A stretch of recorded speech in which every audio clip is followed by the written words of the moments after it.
Good morning. Another bit of reading from Water Bears No Scars.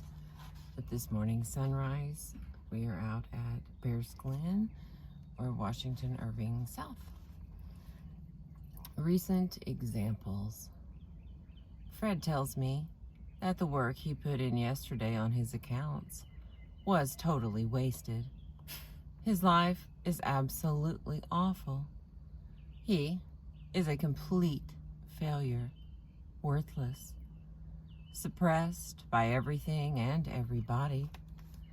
Immediately and automatically, Fred attaches a strong, valuable label to thoughts as they arise in his mind. This habit of thinking is a combination of the neurotic, all or nothing attitude and neurotic perfectionism that Morita therapists have written about for years. A cornerstone of constructive living is the attitude of Arugamama. Arugamama is precisely the opposite attitude to that of Fred's. Arugamama means accepting reality as it is. It means literally as it is. As reality presents itself to our senses, our minds organize the stimuli into meaningful patterns. Some people have developed the mental habit of attaching extreme value labels and absolutist objectives to these patterned events. When it is hot, it is terribly hot. When it is cold, it is unbearably cold. The red light that halts their progress is a damned red light. The malfunctioning can opener never works right, and so on.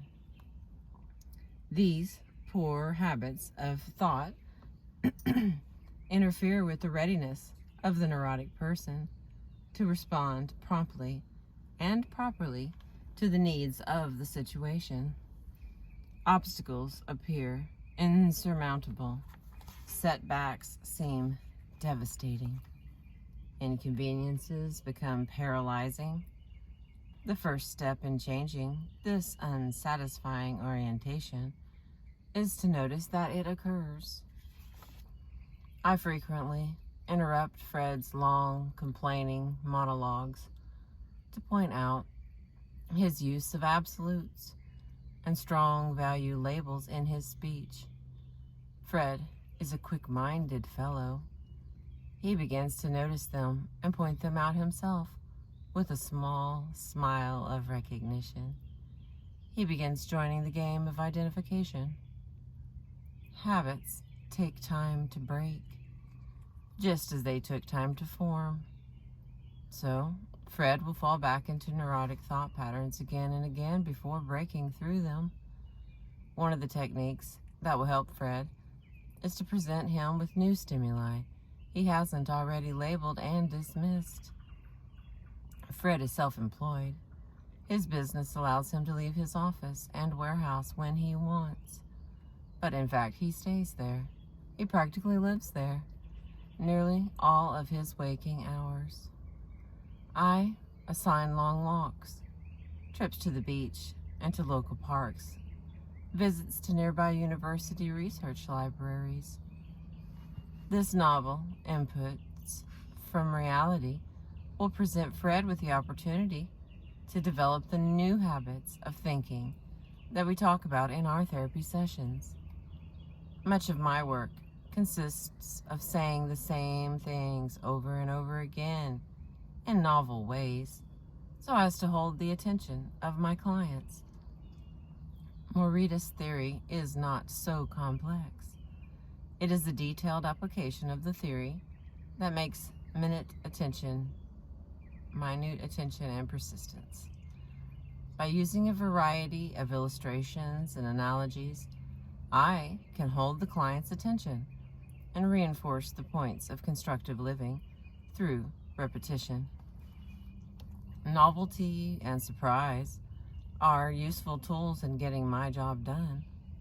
Sal is in his late 30s and not doing much with his life, according to his mother's point of view. She has big plans for Sal. She wants him to go to university for advanced degrees in engineering.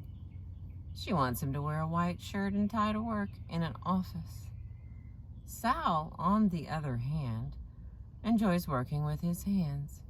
He is a skillful mechanic in need of the physical activity and concrete problem solving that working on an automobile can provide. Sal isn't stupid.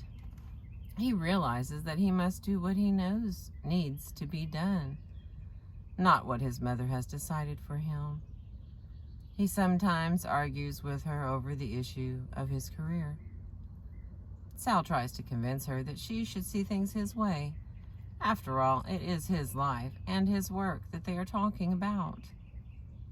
Sal's mistake is in trying to make his mother satisfied with his choice of occupations. Her opinions are fine, just as they are. Sal is trying to accomplish precisely what he objects to in his mother's efforts. He is trying to impose his choice and will upon her. There is no need for them to view this issue with the same eyes. Allowing his mother her own perspective could even provide her with a model for her eventual allowance of Sal's perspective. Confrontation is worse than useless in this situation. It is actually harmful. Acceptance and waiting are more likely to resolve the difficulty. Meanwhile, Sal must go steadily about his chosen work, doing it with attention and craftsmanship, without trying to control the uncontrollable. When Morita was treating a woman with dirt phobia, he took her toothbrush from her after she had used it, and, without washing it, brushed his own teeth with it. The patient was shocked to see this highly respected professor of psychiatry using her contaminated toothbrush. The impression had such impact that her symptoms were relieved. Morita had demonstrated again the importance of action as a teaching device. Verbal instruction and probing insight may be helpful in the resolution of neurotic problems, but they aren't sufficient in themselves, either for the therapist or for the client. Throughout Morita therapy, there are parallels between the therapist's action and attitude and that which is expected from the clients in order to surmount their disorders. The therapists actually model the life way they are recommending to their clients. It is 7:30 a.m. I just finished talking with the client for half an hour on the telephone. Paul called to tell me about how terrible his life is these days. An attorney failed to file some court papers, resulting in the loss of thousands of dollars. A worker who was hired to repair some of Paul's property in preparation for selling it doesn't appear to be doing any work, and Paul is having difficulty contacting the man. After working on a number of drafts of a business letter, Paul finally called a friend to write it for him. On and on. Paul complains about the poor service he is getting from reality. I assigned Paul the task of speaking, only positively, for the rest of the day. We are scheduled for an individual therapy session tomorrow morning. Until that time, Paul is to refrain from complaining to anyone about anything. He is to find something positive to say to everyone he encounters. He is to express praise and gratitude to all who come in contact with him today, regardless of how he really feels.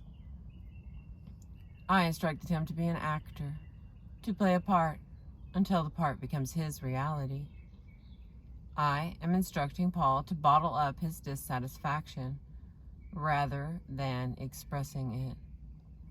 I am instructing him to be unreal in the sense of acting along lines that aren't in accord with his feelings. My guidance would bring about shocked horror in some therapy circles. But for Paul, in this time and in these circumstances, such an assignment is appropriate. And Paul himself knows it. He has no trouble expressing his unhappiness about the way the world is treating him. He has been expressive in this way for years, and the complaints have led him into deeper and deeper misery. Paul senses that Marita's approach offers a way out of his negativism. In the past, when Paul was true to his feelings, he was only acting in concert with some of his feelings, the ones he chose to focus on, the negative ones. There are other feelings in Paul that have been ignored and underplayed. Those feelings accompany desires to grow and give to others and stretch out his life in a more positive direction. We shall see how much effort he puts into practicing the assignments, because it is the doing that will change Paul's feelings and not vice versa. Thank you for listening.